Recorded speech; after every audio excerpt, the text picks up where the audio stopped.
Welcome to Exposing Deathcare, the podcast that pulls back the curtain on the funeral industry, revealing the truth behind its darkest practices. I'm your host, Em, and each episode we bring you real stories from funeral directors and death care workers who have experienced the best and worst of this hidden world.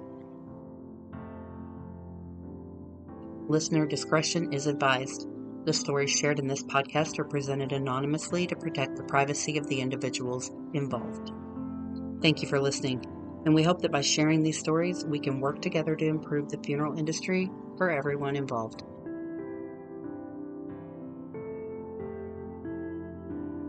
Before we dive in, a quick disclaimer. The stories shared on this podcast are anonymous and may contain sensitive content. Listener discretion is advised. Welcome back to Exposing Deathcare, the podcast. Today we have Dee with us to talk to her, to talk to us about her experience working in the funeral industry. Hello. And let's get into it. Hi, Dee. How's it going? It's going. It's going somewhere. I feel that. All right. How did you get into the funeral industry? Like, what inspired you? I kind of want to be that person that says, like, I've always been interested in it. There was some things that definitely pushed me a bit farther into it. When I was younger, I thought I was going to be a makeup artist. I ended up in the special effects industry for a bit. That spiraled into, why would you need this type of makeup? Morticians, makeup, funeral industry popped up. There was also a lot of loss in my family. I lost a sibling. I got to interact with a lot of funeral directors growing up. And then I also became a caregiver, and I did run into a lot of losses when it came to my clients. That put me to interact with people that were picking up the decedents. That's kind of what kind of pushed me towards the industry. Gave you a peek inside. Oh, yeah. I feel like I kept running into it. Like every door was like, hey, have you thought about this? I wanted to ask about working in a care home, because a lot of us that become removal techs or funeral directors that do removals, we go to these places and sometimes it's like a ghost town. Like everybody runs and hides from you. Oh, yeah. Nobody wants to help and you're on your own. What's that like? Being on both sides, oh gosh, there's fear. The general population fears death. Being a caregiver, it's the days, the weeks, the months, even the minutes leading up to someone that you care for passing away. They become family. Some people don't want to be there when their family's passing away. I still caregive on the side, and I actually lost a client this week, and the caregivers don't want to be present for that. Most of them don't have the mental capacity because you also have your other clients at the same time. So you're not dealing with your grief. You are also dealing with the other clients that are in the facility or the group home. You're dealing with your coworkers, dealing with the grief. You have sometimes the client's family, or dealing with the lack of family. It's really mentally hard. It's the final goodbye. You have someone coming from a funeral home coming to take someone that you've cared for however long. It's hard. I appreciate that insight from the other side. You lost a family member, you went into the local funeral home, and was that where you kind of got invited in? I actually met a funeral director during my sister's funeral, and he was like, are you interested? And I'm like, yes. He offered me back for an interview, and I actually didn't end up taking it at the time. In the future, he is who I ended up interviewing with and getting the job with. Do you feel like this funeral director pursued you to work for him because you showed an interest? I remember going into the funeral home and interacting with the staff that was there, because I was trying to process my sister passing. He definitely kind of approached it like, I see how you're interacting with the situation and that you're interested. Eventually, down the road, I saw that the funeral home was hiring. It was a cremation tech position. In a roundabout way, I ended up being the body removal tech in the end. Did you enjoy your time as a removal tech? Oh my God, yeah. More than anything, and there's not a day that goes by that I don't wish I was still doing it.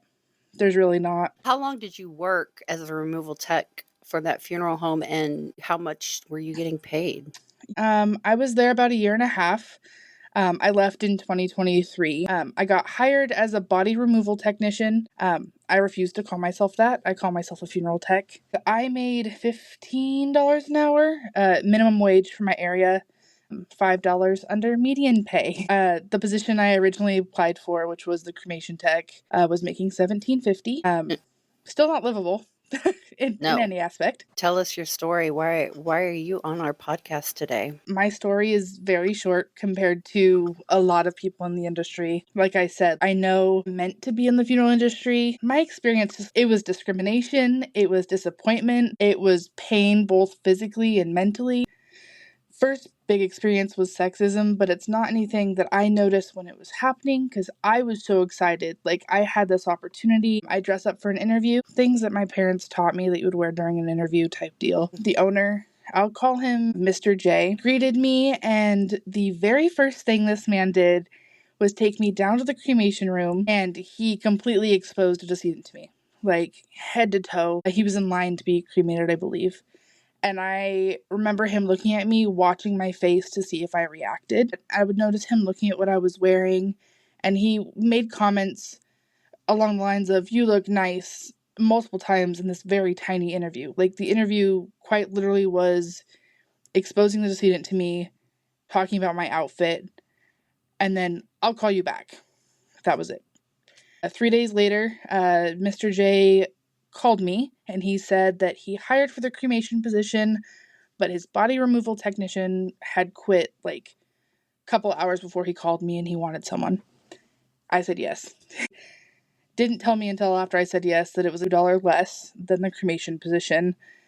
But again, I wanted it really bad, so I said yes. I started the following week, and they taught me nothing. It turned into a game of me figuring things out for myself, which you're dealing with humans. That should not have been the case. He gave me a 3-day learning period.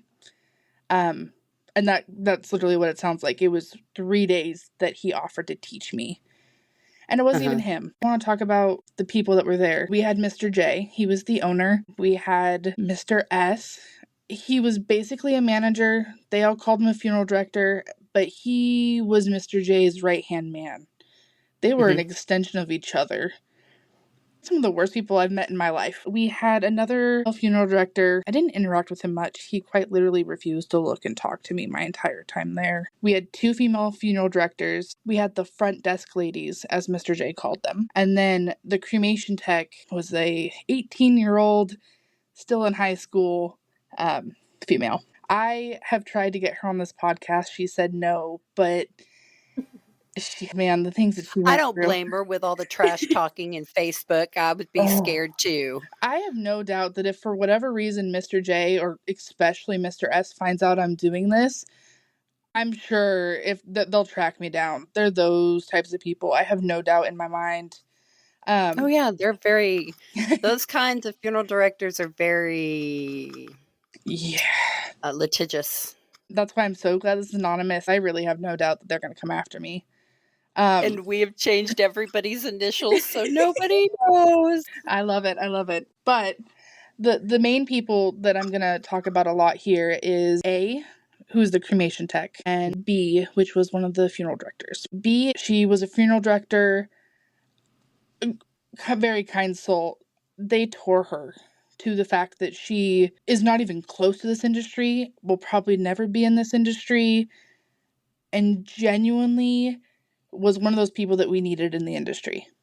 And then A is probably the same boat, will never be back. B, funeral director, all the other ones, made her do all of the prep, all of the prep room stuff. So stock, body preparations, dressing, preparing for viewings, everything. The other ones, I swear all they did was talk to the families. She also was meeting families too during all this. She was tasked to train me. She was spread so thin, like beyond thin. She couldn't teach me anything. She ended up actually leaving after I did.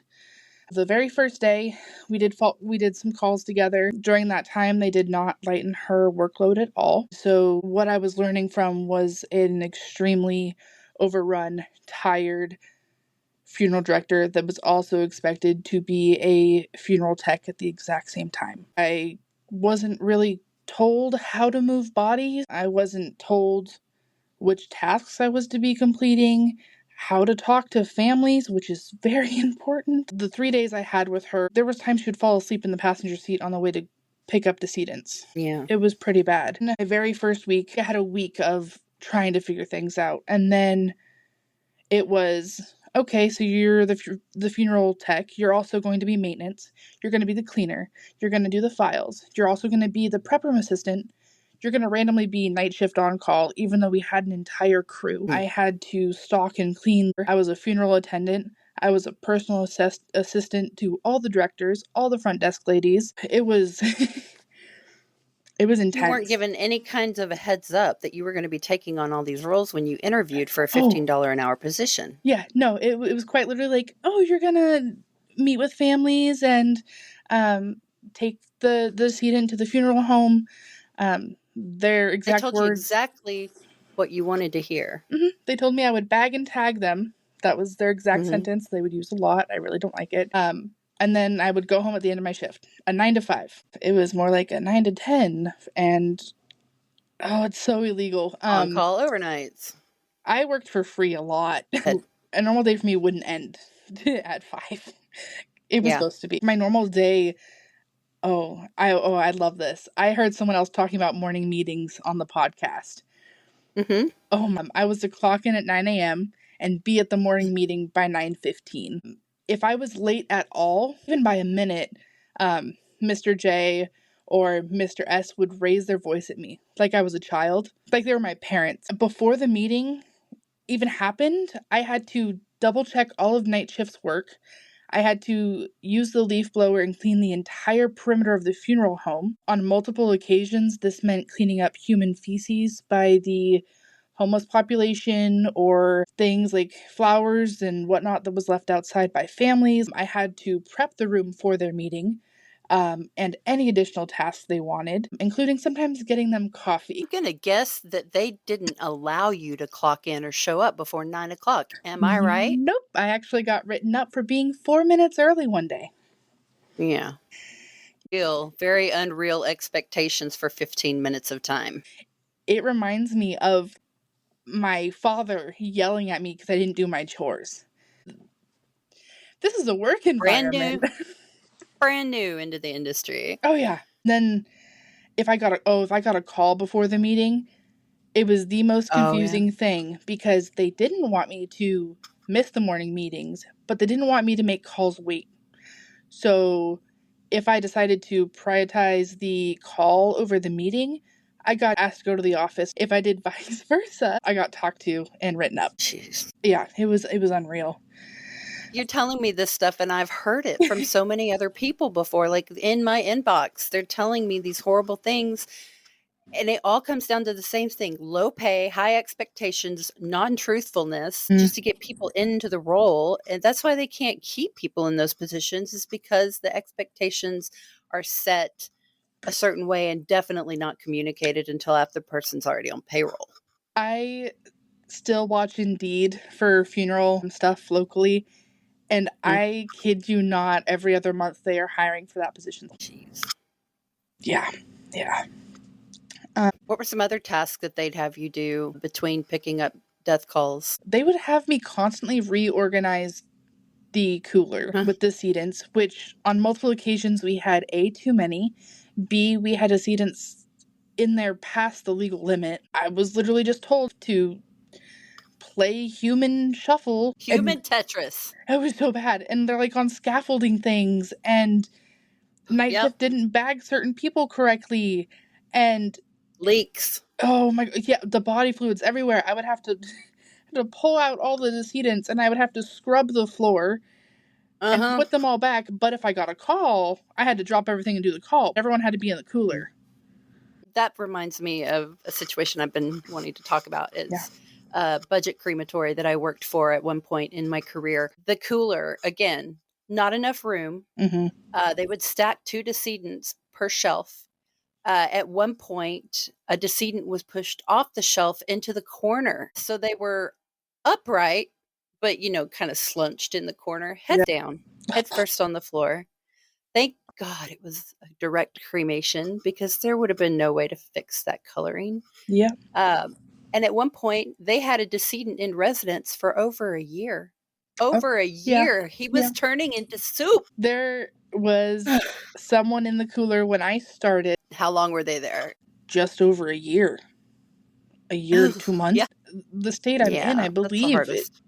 they could have done something a lot sooner. Well, some of the states have a rule where after X number of days, there could be a pauper cemetery where they get a free indigent burial. Some counties will pay for direct cremation, like at what it costs the funeral home plus a couple extra hundred. Yep. A lot of people don't know about these resources, though. So it's good to check with your area. That is something we did. I know that we got paid. Yeah. The owner did not want to take past so many because it took up his paying square footage space. Mm-hmm. So y'all did rotations for the funeral homes in the area, or he would just decide, no, I'm not doing this one? Yep, and then all of a sudden another funeral home would come pick up someone and it'd be a little like trade thing. So you said that you were asked to do a lot of free work at the funeral home. Tell me more about that. There were multiple times that me and the cremation tech, would be asked to donate our time. It was more like, work for free if you want me to like you. It happened a lot. My shifts were over at 5. There was times I would be, quote unquote, donating my time till 10 p.m. And that literally was just so Mr. J and Mr. S would just be nice to me the very next day. And they'd give me a little treat of telling everyone I did such a good job during the morning meeting. I just wanted to impress them. I understand. That reminds me, I was listening to the podcast and you guys were talking about dropping decedents. Tell me. I have a story. So I only ever dropped 2. One, I wouldn't really count it. The gurney were vintage. I think that's the nice way to put it. They were past their years, and one of the legs bent out, and the decedent kind of slid out of the van. Luckily, it was at the funeral home. Luckily, this was a very small decedent. I recovered very quickly. It was fine. This other one, so I had to do all calls by myself. The only exception to that were residential calls, or if someone was over 325 pounds. So I got a call. The hospital said that the individual was 300. They lied. They definitely lied. Oh, they always lie. I showed up. I stood in the room by myself. I get them onto the gurney. I spend an hour getting the individual into the van. I'm by myself. The staff security at the hospital won't help me. Called the funeral home for help. They said it was 300 pounds. You can do it yourself. I finally got them into the van. I get to the funeral home. I pull them out. Mr. J walks downstairs and he goes, they're over 300 and whatever it was. There was a certain amount that we could cremate in home. And then past that, we would have to ship them. So he's like, I need you to weigh them. Or weighing, what's the machine called? The mechanism. The up-down thing. Lift. Yeah, the lift. There we go. Well, at least you had a lift. Yeah, we had 2. We had a normal one and then one that also took the weight. That thing was vintage too. Everything was. I was imagining a new model. Oh no, I could have only been blessed. I pulled the decedent onto the normal one. Funeral director B, she had come out of the prep room. No, we're moving the decedent over onto the weighing one, and it started to tilt. Not sure how to word this, but basically fluids and body weight were moving at a different rate than we were moving the body. We had gotten them over onto the weighing machine. Stomach had kind of moved after we had moved her, and we didn't catch that. Yeah. So we put hands off to take the weight. Her stomach weight kind of pulled over, and she flipped off. Instant tears. I'm sobbing. That's just what I do, I guess. Mr. J walks out, and he's like, why would you do that? Why'd you do this? How are we going to tell the family? You chose to do that. Yeah. Oh, Lord. And then it took 5 of us to lift the decedent up onto the normal lift. And then just for them to decide that we were going to tell the family they had to pay more. I ended up going outside, crying. I told them I wanted a minute. And then Mr. J came out, started rubbing my shoulders. This was kind of the start of the bad, because this happened 2-3 weeks into me starting. So he started rubbing my back and my shoulders. And he's like, you'll get used to it. Things like this happen. I remember my first one, and I just remember sobbing like horribly, and him just rubbing me. Yeah. But that was my first body dropping. One of my employers that I did a startup with bought a cheap ass cot, and I remember after picking up a heavy decedent, I went to a hospice not long afterwards, and I took a picture of how it was leaning and sent that over to him, and he did not respond. So I posted it on Instagram and was like, well, looks like my wheels need some help here. And this is why I'm unemployed. Yeah. Oh man, I'm so glad I was not on social media during my funeral home stuff. Yeah. You can't share anything without the pitchforks. What were some other things that bothered you about S&J? They would make comments on what I was wearing. If I put on extra makeup or I wore a skirt they liked, they would be nicer to me, A, and B, whenever we were wearing dresses or skirts. Or A, the cremation tech is actually the one that pointed it out to me. I didn't even notice until after I left that was a common thing. But it did get to a point that I was dressing up in skirts and dresses and heels just to put S&J in a good mood. They definitely cared how their female staff looked constantly. Presented. Yeah. Yeah.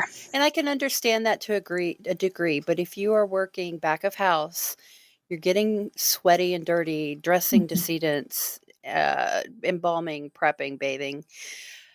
That was the hardest part for me, was to have to jump roles from back of house to front of house and expect to not be sweaty, not be out of breath, not be worked to death, and have my mind on 10 different things while I'm sitting down with a family. I am a very big girl, and they would constantly have me walk outside around the funeral home because they didn't want me seen because I didn't look right to the families walking into the funeral home. Oh my God. And so then we recall that they did pursue you. Just disgusting. Yeah. Tell me more. I'm really thinking about the funeral home and why I left. It wasn't because it was the funeral home itself, it was the people in it. And the one that will forever, no pun intended, be the nail in my coffin, that's Mr. S. This man, he constantly left me speechless. And if he didn't leave me speechless, I would be left in tears. There was one day, I can remember it clear as day, he had just been horrible. Comments. I heard him calling me fat around the corner and he didn't think I could hear them. I was already almost in tears. I was exhausted. I had calls by myself that day. I had been in the prep room and I was cleaning because funeral director B was working with families or something. So I was alone in the prep room and he came in. We had been talking. He kept talking about mouthy women. He liked the sound of his own voice. I would nod as he talked. And then this might be a little triggering to some people. I just want to put that out there. I wouldn't respond to him, but he got to a point that he was bragging about slapping his kids when they were misbehaving. He said something along the lines of, "My wife almost left me once, but I put her in her place." He went on to talk about how he wanted to punch her really bad, and he was proud of himself because he punched the wall next to her instead. He showed me the scar on his hand from it. I nodded and I left the room. I hid in a back corner of the sales floor, a storage closet, and I cried. I was terrified of him. I knew I wouldn't last at the funeral home. I sat there and I pretty sure I cried for 30 minutes, and I felt my dream of being in the industry just dissolve before me, and I was afraid to open that door to go back near him. That was the first of many times he would brag about hitting his kids, trying to hit his wife. Mr. S would talk so horrible about the families after meeting with them. If you were in earshot of him when he walked out of a family meeting, he would pull you aside, even if you were doing something, and he would just talk about the bitchy mom or the fact the daughter wouldn't stop wailing. he cared about their look so much. The one thing he would always say was, I didn't need their life story. They wasted my time. I'm sitting here with my jaw on the floor, but you know what? I have worked with a few funeral directors like that, and I will tell you they were not in Texas, if that tells you anything. And these men are cut from the same mother trucking cloth. It's like they are copy paste into all these crappy ass funeral homes. Yeah. No, it wasn't even like, he would also talk about how they just pay my bills. Every single family that came in having one of the worst days they're ever going to have and their entire life was there to pay his bills, to put food on his plate. What a disservice to the community. He is the worst person I have come across my entire life. You know what? And a lot of these guys join the Rotary or the Moose and make that a part of their personality when they're actually doing absolutely nothing in the community, or they're sending their employees to go out and represent them in the community. I feel like I could talk for a year about all the stuff that came out of that man's mouth. But there was a lot of times that they didn't realize I was behind the corner, that I was in the same room, anything. I would hear them call me fat. I heard them call B fat. I heard them call the cremation tech. They talked about her ass. A started wearing red lipstick, and they loved that. They talked about it so much. Have you heard about the red nail theory? No, I haven't. What is it? Hold on, let me Google this because it's kind of applicable. And I think it goes with the lips as well. The red nail theory is the idea that women who wear red nail polish and likely red lipstick, I'm saying that part, are more likely to get attention from men and receive compliments. The theory was popularized by a TikTok creator known as Girl Boss Town, who noticed that men commented on her red nails and believed that red nails were attractive. That makes, yeah. They were always red so lip theory. happy when she wore red lipstick. Moving forward, what would you tell somebody that's looking into the industry? You have the power to fight against just the toxic aspect of the industry. Do it. I constantly wish I could have been that voice and played that part. It's not in my cards. I am not mentally at a place where that's something I could do. But if you can, do it. Do no harm and take no shit. It's something I have all over my office at my current job. And that definitely applies here.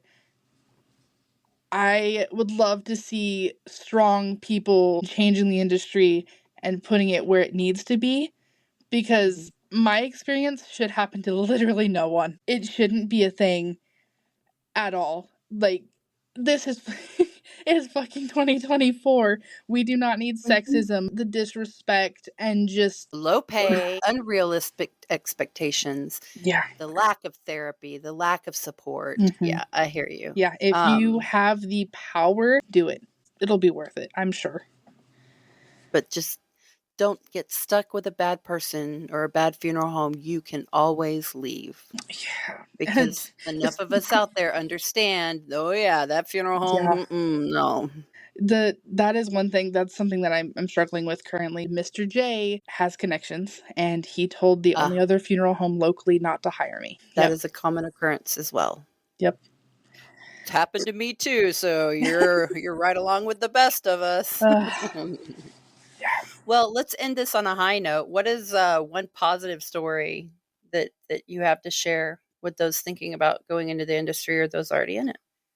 There's one removal that makes me cry, so be prepared for waterworks because I can already feel it in my throat. So I have a list on my phone of the removals that were my reason for going into work every day. We got a call. It was a residential. The couple had never left their house, really. People would drop off groceries. It was an artist, an author. Their driveway was completely mossed over. It was a really difficult removal. I'm talking flights of stairs up, 5. Straight up difficult. The hospice nurse had called and told us this. So it was me, funeral director B came along, and then a night shift person was driving for us because he was going to try and get up the driveway. Spoiler alert, that didn't happen. The hospice nurse came down and he's like, hey, she doesn't believe he's gone. So we ended up going up there. I was talking to the wife. she looked at me and she's like, he's just gonna wake up. Like, him and I are going together. And shit, I'm already gonna cry. God dang. It's okay. I kind of just like trying to support her. I don't remember what I said. She asked me if I would hold her hand and walk to their bedroom, and so I did. As soon as I hit the doorway, she jumped onto the bed. She began holding his face. I was the only person in the room besides her and him. She kept asking me, like, is he just asleep? He's still warm. He's gonna wake up. And the hospice worker stepped in and was like, he's gone. And then she looked up at me, and then she held her husband's face and was like, wait for me. I'll wait for you. Please look for me. I'll be there for you. I'll see you again. We can do this again. And then she looked at me and she's like, I want you to do the removal. I want you to take him. So I went and got the gurney with the other funeral director. We got up. He had actually been gone a bit longer than we had thought.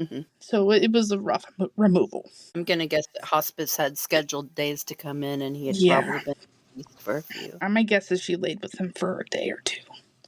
Yeah. We load him up. We do the removal. It's hard. It's 5 flights of stairs and then literally a moss water slide down to the van. I load him up, and then she stops me and she grabs my face.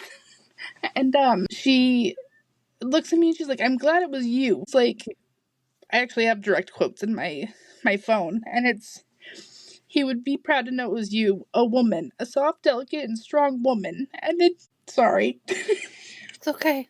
It's okay. And then she kissed my forehead, and I went separate ways. I brought him back to the funeral home. I actually found a note in his hand, and I read it to him. And then I found out later.